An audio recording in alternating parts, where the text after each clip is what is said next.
I realized early on that organization in all areas was going to be so important if I was going to pull this off so that I was joyful. Because if I wasn't joyful, guess who else wasn't joyful? My entire family. Hey everyone, this is Yvette Hampton. Welcome back to the Schoolhouse Rocked Podcast. I'm back today with Cindy West. And if you listened on Monday and Wednesday, we talked about nature studies and just the beauty of God's creation, the beauty of doing a nature study with our kids, why it's important, how to do a nature study, how to do it with little ones, how to do it with high schoolers. And it's so fun. It just is so much fun to be able to just explore God's creation that way. And so if you missed those, go back and listen for sure. But today we are going to talk about how to take the stress out of December and make it a month, that time between Thanksgiving and the new year that can be so stressful for us as homeschool moms, as moms in general. I mean, it can just be a really stressful time, and we don't want that. We don't want that to be a stressful time for you. So Cindy to the rescue. She is going to talk to us today about how to take the stress out of this season. But before we get into it, I want to say thank you to our sponsor, CTC Math. If you guys are looking for a great online math program, go to ctcmath.com and try them out for free. All right, Cindy, welcome back. And I'm so excited to talk about this because I love Christmas. Like, I genuinely love Christmas. Abby and I talked about this on the podcast a few weeks ago, and that we've been listening to Christmas music in our home for at least a month. And it's mid-November. So since October for sure. And we just love it. I mean, I love everything about the Christmas season. And so it's a season that I know not everybody loves because it can be stressful for so many different reasons. We just had Bob Lepine come on and talk about his book, The Four Emotions of Christmas, and just kind of how to work through some of those emotions. And so we're not going to talk about that today. We're going to talk more homeschool focused, how we as homeschool mamas can really find joy in this season and make it a little bit easier for us, if that's possible. And I think it is, if we're intentional.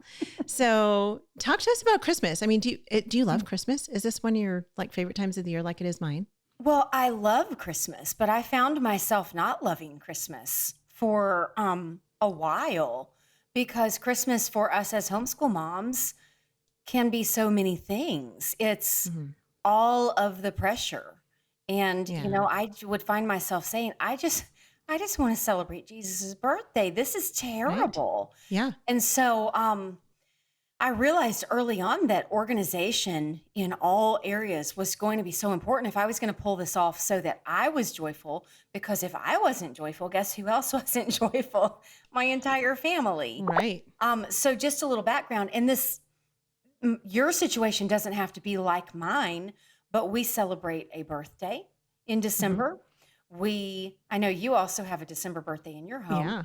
Yeah. We have a busy sports season continuing on through at least part of December. Of course, I love the idea of setting aside some of the things that we normally do for school and replacing with some special things. Well, that's extra planning. And then when you have a lot of kids active in music lessons and church and sports, you also have extra gifts or cookies to make or whatever needs to be done. Plus, throw on top of that all the opportunities you have for serving people and being parts of Christmas plays or musicals or whatever at church. And you can soon find yourself completely overwhelmed. So organization is what I would love to talk about today. Yeah, let's do it. Okay. So the first thing I did when I decided I've got to be more joyful is say, well, let's go ahead, just like I might menu plan, if I was going to head to Costco and only go once every 6 weeks to Costco, I would make out a list of what do I need at Costco, right? Well, I took that mentality about the month of December and I thought, okay, well, we've got certain things that have to happen. So let's start first by looking at the calendar. So, just making sure that I know every single thing that every single member of the family has as a responsibility for that month, whether it's a Christmas party for my husband for work, Christmas parties for co-op, Christmas parties or games for sports. Are we still doing music lessons? Are there any special service opportunities? just get every single one of those things on the calendar. Yeah. And a Google Calendar is what I use, but I Yeah. also keep a written calendar year round. Okay. But for sure, I would suggest if you don't have that, normally, if you're just electronic, go ahead and pull yourself out a calendar that will take you from Thanksgiving all the way through the new year that's on paper so that you can jot all of these things down and see them at a glance. That way, you're going to be able to easily insert the extras or be able to see quickly, you know what, that extra is not happening. Yeah. So the dates on the calendar were kind of step one. Let's just get that. That's easy. It's really, I mean, it's a few minutes of your time, and Yeah. it might be wrangling somebody who's not really good at communicating what's going on in their life, but that was my first step, getting everything on the calendar.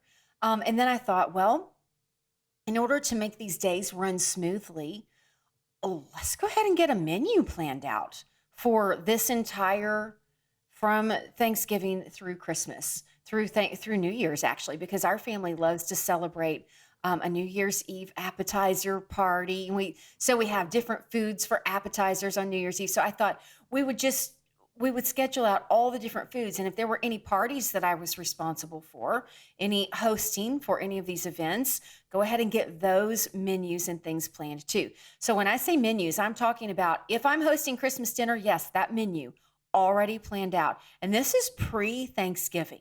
So this is me right now thinking about all of the meals from Thanksgiving through the new year. Wow. Okay. And it's So you're talking every day, like you actually plan out what dinners you're going to have every day from now. Okay. Yes. Wow. Love that. Yes. And it keeps me on track. I mean, I kind of wish that I would do this all year long, honestly. Right. Because when you have a plan, and inevitably you overplan. So Sure. some days you wake up and go, oh, we have so many leftovers. I don't have to cook what's on the calendar today. And you can just Right. cross that one out and put whatever ingredients that were going to go in that day and stick those in the freezer. And you Mhm. find yourself with a little extra time. So that was like step number 2. Okay. So calendar, and then menu plan. Mhm. And then it was, okay, the big, big beast. Besides all of the activities, which I actually love, I love all of the activities around Christmas. Third on that list is going ahead and planning out the gifts and things that I need to buy. Because honestly, that is the thing that annoyed me the absolute most Yeah. and kept me feeling like I was behind the 8 ball all day, every day through Christmas, and feeling that burden of, oh, I've got to buy for this person, I've got to buy for that person. And then spending more money than I should have because I wasn't completely planned. So I write down every person, and I don't buy for a ton of people, but I put down every single person from the drum teacher to the conditioning coach to the coach that is on the court at the basketball games to the Sunday school teacher. I just write everybody's name down. Mhm. And then I start including my children, my husband, I need to buy, just anybody on that Sure. list. Get yourself a little spiral notebook. This is a good place to put this.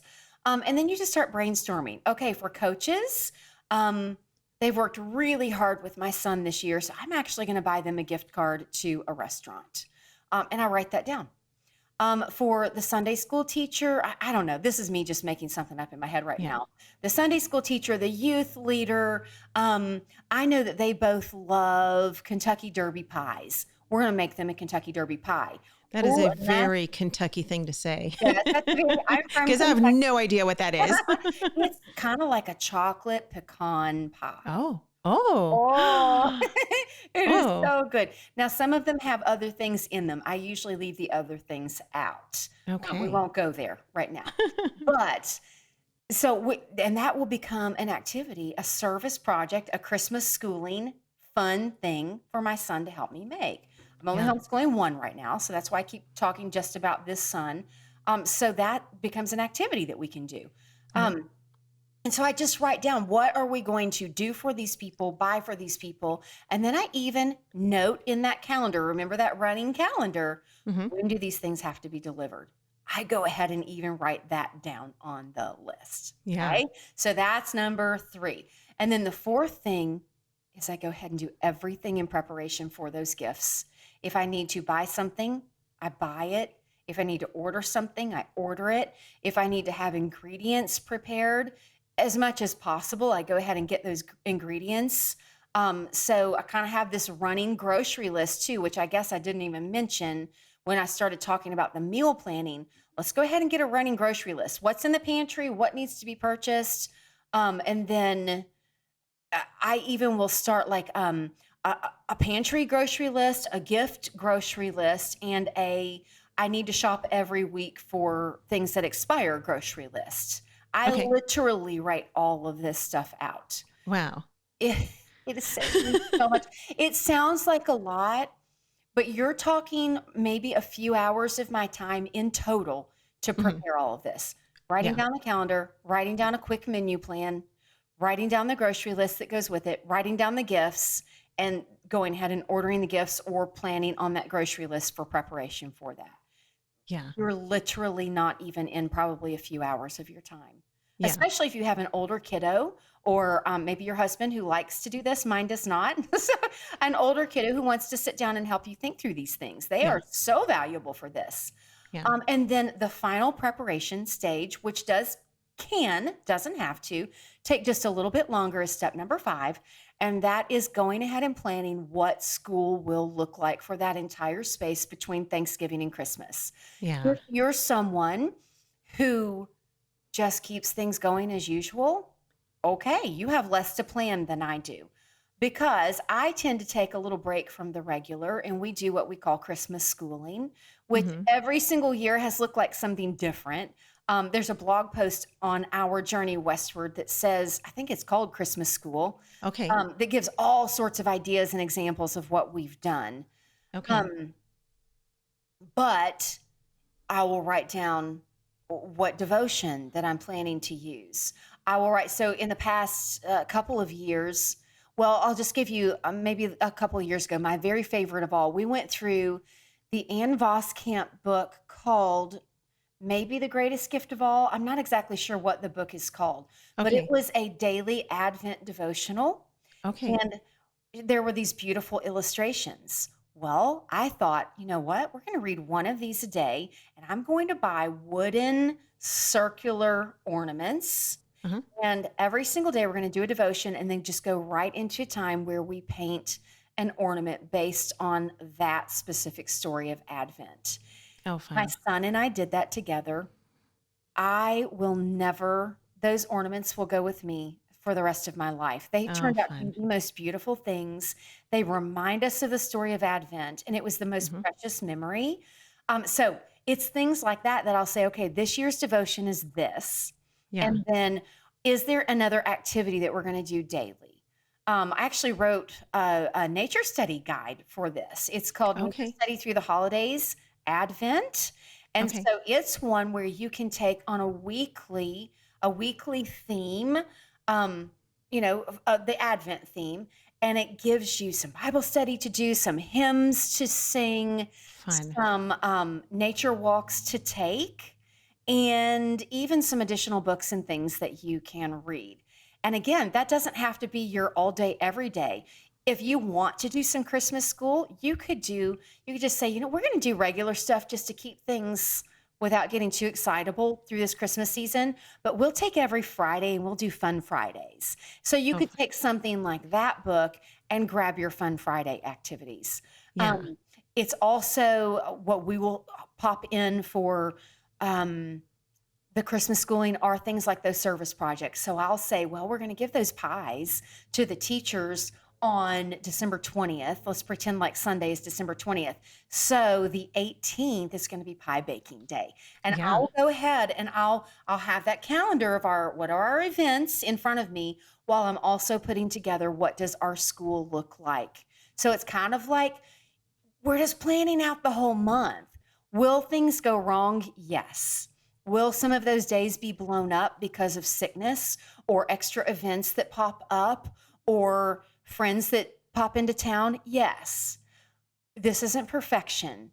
This is about being planned so that let's say planned and organized so that you can enjoy the inevitable chaos that is to come. Yeah. If you don't get through everything on your schooling list, it's okay. Sure. But at least you have a plan. Yeah. So that's just, it's as simple as that. It's like my 5 steps to organization to keep myself being able to then sit in those activities and enjoy the Christmas lights that we go see, enjoy the musical that we signed up to attend, right? Yeah. And I'm not going, oh my goodness, and almost hyperventilating or having a panic attack because of all the to-dos that are still on that list. Yeah. It's made life just incredibly easier. Yeah. Yeah. So cool. Let's take a break. We'll be right back. What we do at IEW is break through the noise of the grammar and the writing prompts, and we say, this is what you do, step by step. And I've witnessed it over and over again, both watching Andrew teach and hearing from parents, this is the best writing program. We've made it so easy and made it really affordable. So any mom can teach writing to their children using our course, and we guarantee it. To try 3 weeks of free lessons, visit IEW.com. I love your idea of Christmas schooling, and we'll put a link in the show notes to all of you have so much information and so many great articles. You're a great blogger. I love reading your blog posts. So we'll put links to all of that because she's got lots of fun ideas for Christmas schooling. And it's so funny, as I'm listening to you, I'm like, these all sound amazing, but you're a type A, aren't you? You think? I am a type B. We've talked about this on the podcast, and I'm not a B plus or a B minus. I am a type, like, just straight B. So, which means that I do some of this, but some of it would be, maybe like I actually do keep a calendar. I'm very, very particular about my calendar because I have a lot going on. And so my life would be a disaster if I didn't keep a calendar. So I do that part of it, but the menu planning, like, it's hard for me to plan a menu for a day, much less a month. But, I have girls now who enjoy doing that. And so that has been such a great benefit of having girls who enjoy being in the kitchen, is that they help me plan meals and menus, and they like to cook more than I do. So that's been great. But as you were talking about Christmas schooling, one of the things I was thinking through is I know that sometimes it can almost be the dread of, we take this break during the Christmas season and going into the new year, and then we almost dread having to get back into the regular routine of homeschooling. And, we've got that kind of February slump that if you've been homeschooling for a while, it's coming and you just kind of dread it.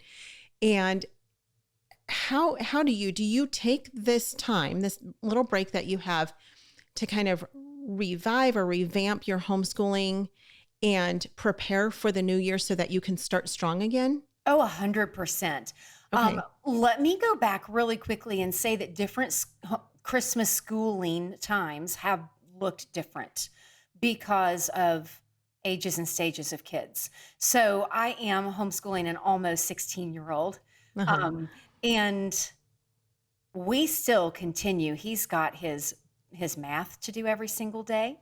He still has his language arts, which would be, English, writing, grammar kind of stuff to do every single day. And we will probably this Christmas season continue on with history because we got a little behind. We took a little rabbit trail.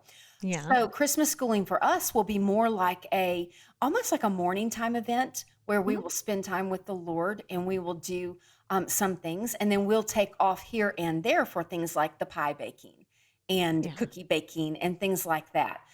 Which, by the way, I love that you do that with your son.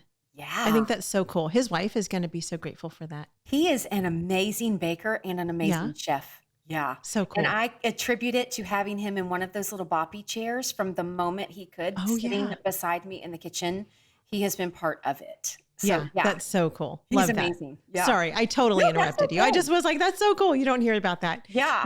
Typically, you hear about, and I only have girls, so I'm only speaking from experience. But, I think about my girls being in the kitchen, but I love hearing about, 16-year-old boys being in the kitchen with mom and baking pies and He's cooking amazing. and stuff. That's so cool. And he can do those things from scratch too.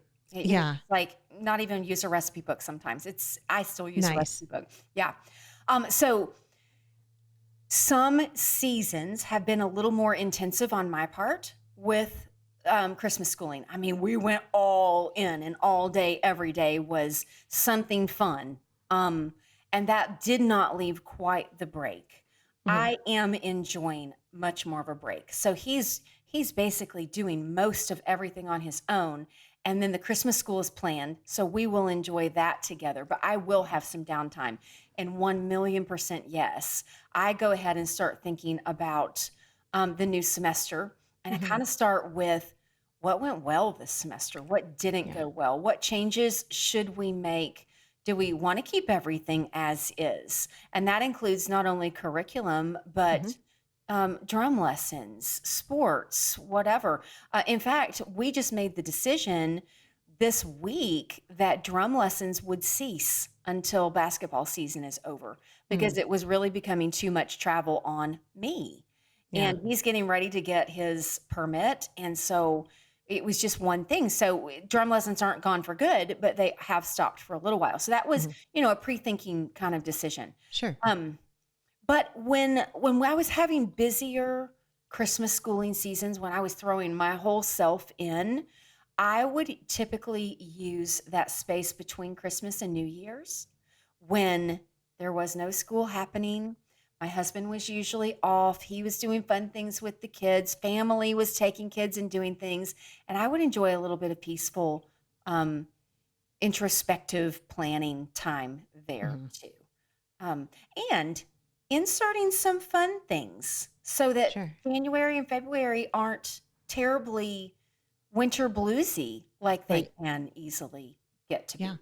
So Yeah. yeah, Good time to take field trips or, yes, visit family members, which, I mean, maybe you've seen family members during the holidays, but maybe there are friends or family that you didn't get to see. And that's a good time to yeah, maybe take a little break and yeah, go visit family. But yeah, I mean, I think it's such a great opportunity for us to look back. And again, when our kids are in a classroom, their teacher has their whole lesson plan laid out for the year. And they, for the most part, stick to that lesson plan. With homeschooling, we can reevaluate hmm, what we've been doing for the year and say, this curriculum isn't working, this schedule isn't working, whatever.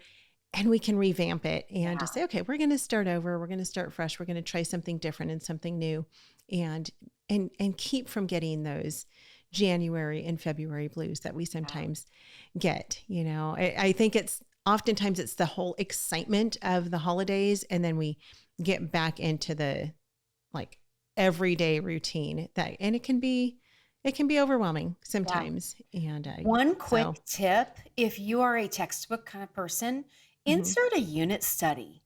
Insert Oh maybe a yeah. 2-week unit study on, I don't know, some kind of winter theme or something that everybody's interested in, just to revive those winter blues, February, Yeah. January kinds of moments. Yeah, that's a great idea. I love that. And if you guys are listening and you're like, what in the world is a unit study? We will put a link in the show notes specifically to a whole week we did on unit studies because we talk about what a unit study is in depth. And so you can learn what that might look like for your family. And they're very simple and easy to do. Yeah. And I'm guessing that Cindy has probably a blog post on unit studies and how you might be able to implement those. Do Yes. you? I have multiple. Oh, Yeah. okay. I believe there is one general page where you can find links to all of them. And those Yeah. basically just kind of show you what we did, the books we read Yeah. and the activities we did and things like that to give you some ideas. Yeah, so fun. Okay, well, we'll put those. We'll put all links in the show Okay. notes. All the There, you're going to have lots of links that you can get all this information from Cindy. Cindy, thank you so much for being with us this week. It has been such a pleasure to have you, and so much fun talking about nature studies, about God's creation, about Christmas, and how we can just make this season a little bit easier, even if you're a type B like myself and Absolutely. not a type A. I can be a type A in some aspects, but overall I'm definitely a type B and I'm not ashamed to admit that. Well, you'll live an easier life during Christmas than me, probably, as a type B. Probably. Well, Yeah. here's the thing. My husband is a type A and I'm very grateful for that. And if we were both type A's, it would be disastrous. It would be Yes. awful because Yes. we would have lots of conflict, I'm sure, but, he is very understanding of me and I'm understanding of him. And so we work well together. It's good. He keeps things in order and I like to mess stuff up. And then, Clayton, when he's like, I don't have any socks. I'm like, oh yeah, I should probably do laundry, huh? But those type A's have their laundry days and they know when they're going to do laundry. So it's not me, but that's okay. It's how God made me and I'm not ashamed of it. That's right. Don't be ashamed. Never ashamed of that. Nope. I'm not. Thank you so much for having me. This has been so fun. Oh yeah. And we will put links again to your podcast. Tell us one more time the name of it. No Sweat Nature Study Podcast. Okay. Our Journey Westward blog. That's where you find all the creative ideas. And then if you want to join me for some fun classes online with your kiddos, the No Sweat Nature Study Live membership is where you find me there. So cool. All of that is accessible at ourjourneywestward.com though. That's awesome. Thank you so much, Cindy, for sharing with us this week. It has been so much fun. And thank you guys for listening. We just stand in awe of God's goodness in allowing us to be able to do this ministry. And so thank you for being part of it, because if we didn't have anybody listening or watching, we would have no reason to do this podcast or these videos. And so we're thankful for you. If there's a way we can be praying for you, let us know. You can always message us at podcast@schoolhouserocked.com. Let us know if we can be praying for you and your family and how we can do that, because we really do that as a family. And like I said in the last episode, please pray for us as a family as we're continuing with the ministry of Schoolhouse Rocked, and as we're working on this new movie, pre-production for this new movie, we would love your prayers as well. If you want to support the podcast, go to schoolhouserocked.com/support and be sure to share this with your friends. Have a great rest of your day, and we will see you back here next week with another fantastic guest. Bye.